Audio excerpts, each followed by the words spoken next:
hätte ja wirklich niemand wissen können. Niemand hat das vorhergesehen. Keiner wusste Bescheid.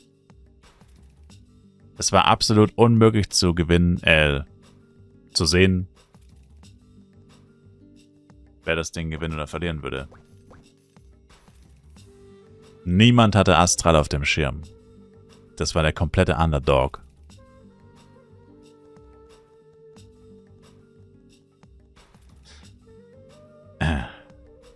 Verdammt. Das wirklich Ärgerliche ist halt Thema Risikostreuung, weil es eigentlich wirklich die beste Taktik war,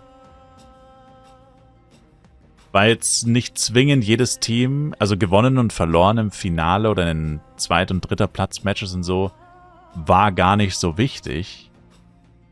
Weil wenn dein Team Zweiter wird, auf das du die meisten Coins oder viele Coins gesetzt hast, kriegst du ja trotzdem Doppelte. Das Problem ist, ich habe eigentlich schon auf gute Teams gesetzt oder eigentlich auf, ja, schon Contender, Favoriten, whatever. Also jetzt vielleicht nicht Favoriten, das ganze Ding zu gewinnen, aber zumindest Favoriten auf jeden Fall, dass sie ins Finale kommen. Und also für Legacy kriege ich auf jeden Fall nix. Also nur die 10%. Man kriegt ja mindestens 10%, egal wie dein Team abschneidet. Und bei Invictus müsste ich nochmal gucken, wo genau sie rausgeflogen sind. Aber ich glaube Invictus, also ich glaube bis Platz 5 kriegst du 50% und ab dem 6. kriegst du nur noch 10%. Also ob dein Team 5. oder 10. ist es egal. Nee, ob 6. Nee, doch. Ich glaube, es ist echt 5. Ja, doch. Ob dein Team 5. oder 10. ist es vollkommen egal. Es spielt erst eine Rolle, wenn sie mindestens 4. geworden sind. Und 1. war Astral, 2. war Blackout, 3. war Super Hot Crew, 4. war The Boss. Das heißt, Invictus ist auch 5. Das heißt, für Legacy und Invictus kriege ich wirklich nur 10%. Und das waren halt leider 50% meiner Coins. Das heißt, ich krieg 50% meiner Coins mal 3 und die anderen 50% mal 1,1. Uff.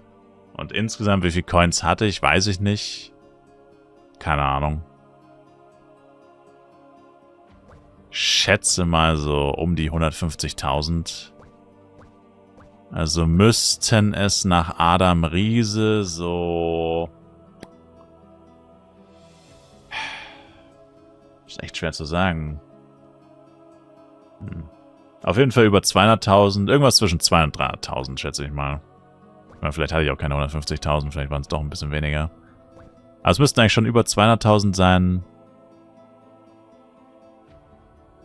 Und bis zu höchstens 300.000. Aber ja, alles auf Astral, dann wären es wahrscheinlich sogar über 400.000 gewesen. Das ist halt das Problem, ne? Ja, aber ganz ehrlich, das ist halt, ich finde es halt mit den Matchups, dass das random war, finde ich halt irgendwie komisch. Ich meine, letztendlich ist es egal. Aber imagine, Astral hätte das erste Best of One gegen Blackout gehabt und verloren. Was sie ja auch wirklich getan haben. Sie haben ja gegen Blackout einmal verloren. Das erste Mal, wo sie ihnen begegnet sind. Imagine, die wären erstes Game direkt rausgeflogen. Und dann, nicht rausgeflogen, sondern Lower Bracket.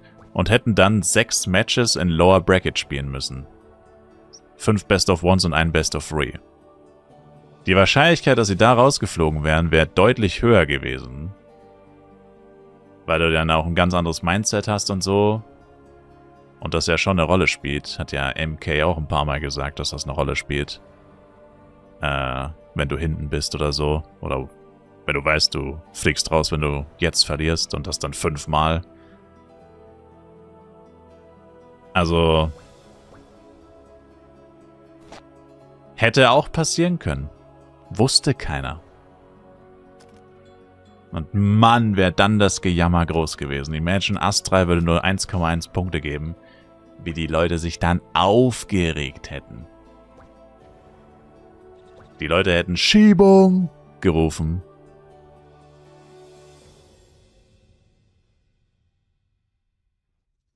Die Leute hätten gesagt, Gala hat das gescriptet, sodass die Leute ihre Dinger verlieren.